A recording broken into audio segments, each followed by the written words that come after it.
يا مساء الفل، يا مساء السعادة، إزيكم حبايب قلبي عاملين إيه؟ يا رب دايمًا تكونوا بخير وبصحة وسعادة. النهارده من مطبخ ماما عبير جايبة لكم طريقة عمل سمك السنجاري، طريقة سهلة جدًا وبسيطة، وإن شاء الله الفيديو ينول رضاكم.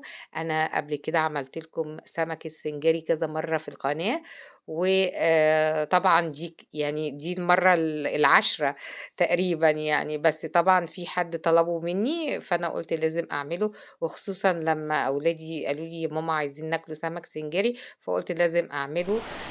النهارده بقى الدنيا بتشتي شتا يعني ما أقولكمش، نوّة بقى وليل نهار الدنيا بتشتي زي ما أنتم شايفين كده، بُصّوا مطرة ما بتبطّلش.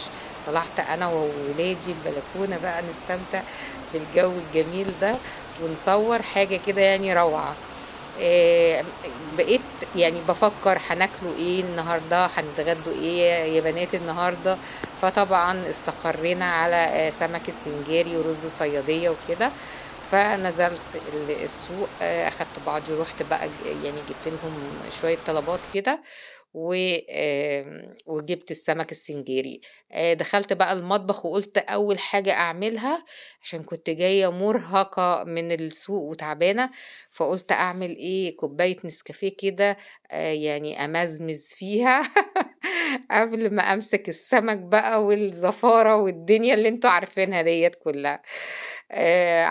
ضربت بقى مَج النسكافيه الجميل اللي أنتم شايفينه ده وشربته، ويعني بسطت نفسي كده ودخلت بقى على الحوض ومسكت طلّعت السمك وغسلته كويس زي ما أنتم شايفين كده. أنا عشان أعمل سمك سنجاري، أول حاجة أجيب السمكية كده زي ما أنتم شايفين، أغسلها وبعدين أفتحها من ضهرها.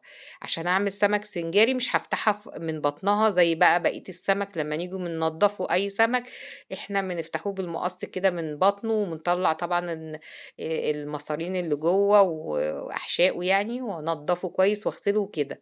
لأ، أنا السمك السنجاري ده ببوز سكينة حامية، وأجيب بوز السكينة أدخّلها كده في ضهر السمكاية من عند الراس، وأنزل بيها لغاية الديل من تحت. بُصّوا زي ما أنتم شايفين كده، أنا لا عايزة أقطّع عليها ولا أي حاجة، أنا قطّعت على الحوض.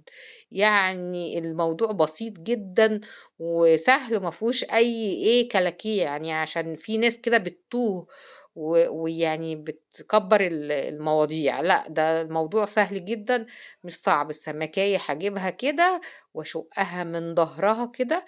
أهم حاجة السكينة تبقى معايا معايا السكينة تكون حامية. هاجيب بقى من عند الراس برضه، هاشُقّها كده من بالسكينة. وبعدين بُصّوا أهي الراس فلقتها نُصّين. زي ما أنتم شايفين كده، باطلّع بقى الأحشاء اللي جوّه وباغسله كويس أوي. باطلّع كل الأحشاء اللي جوّه، باطلّعها وباغسل كويس، مش باخلّي السمكية فيها دم ولا أي حاجة، باخلّيها قشطة. أنا هاجيب عندي الفُرَش اللي أنا قُلت لكم عليها دي كنت جايباها ب10 جنيه، طقم كده 3 كان فيها 3 ب10 جنيه، مش عارفة دلوقتي عاملة كام.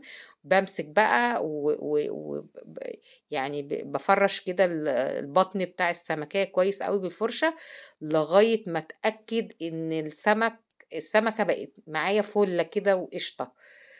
طبعًا بعد ما خلّصت زي ما أنتم شايفين كده أهوّة، أنا هاكمّل طبعًا بقية السمك أنا خلّصته، وبعد كده يعني نقعته بمَيّة بدقيق وصفّيته خالص زي ما أنتم شايفين كده، عشان لو في أي ريحة زفارة والّا أي حاجة تروح.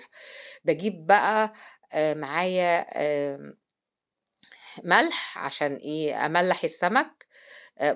يعني حاولوا إن أنتم ما تكتّروش الملح، لإني أنا لسه هاحُط ملح في الخلطة تاني.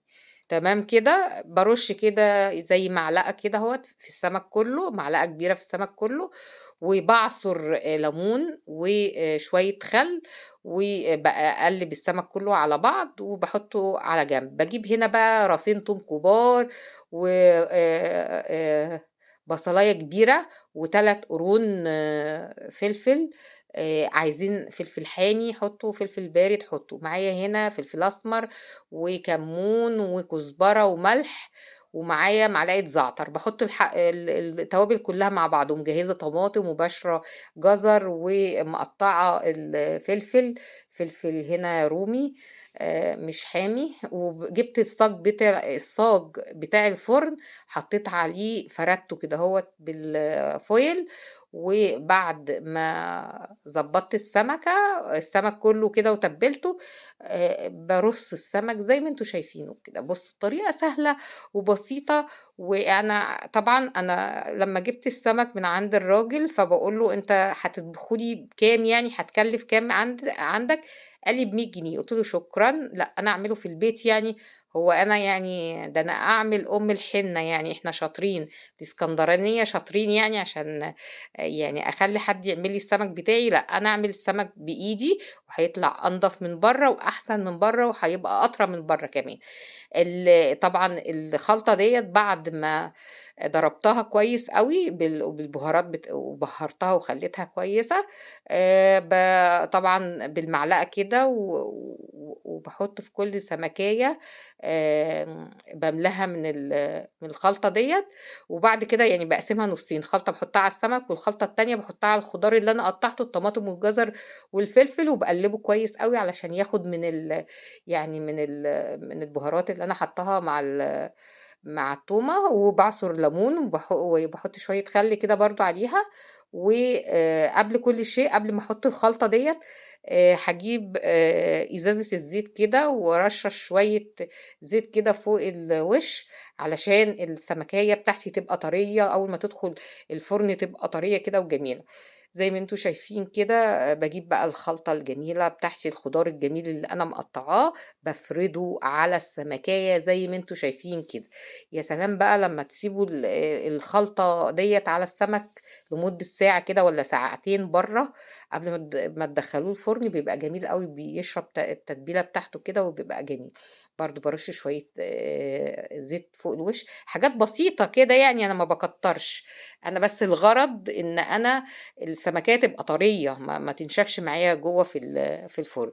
طبعًا السمك يكون حامي، سوري، الفرن يكون حامي قبل ما أدخّل السمك، باشغّل بقى الفرن من تحت والشواية من فوق، وزي ما أنتم شايفين كده طالعة ريحته باقول لكم قلبت الدنيا، حاجة كده روعة، روعة، الطعم لذيذ جدًا، جدًا، جدًا، الخلطة يعني عاملة كده مزاج بصراحة. يعني بجد، بجد السمك طلع جميل أوي وطلع juicy كده طري، السمكية طلعت طرية الحمد لله ما نشفتش، زي ما أنتم شايفين كده عملت جنب منه سمك رز صيادية، وطلع يعني الأكلة النهارده روعة. باتمنى الفيديو يكون عجبكم، ولو عجبكم ما تنسوش بقى تحطوا لي لايك وتشيّروا الفيديو في كل مكان. كانت معاكم عبير العمراوي، والسلام عليكم.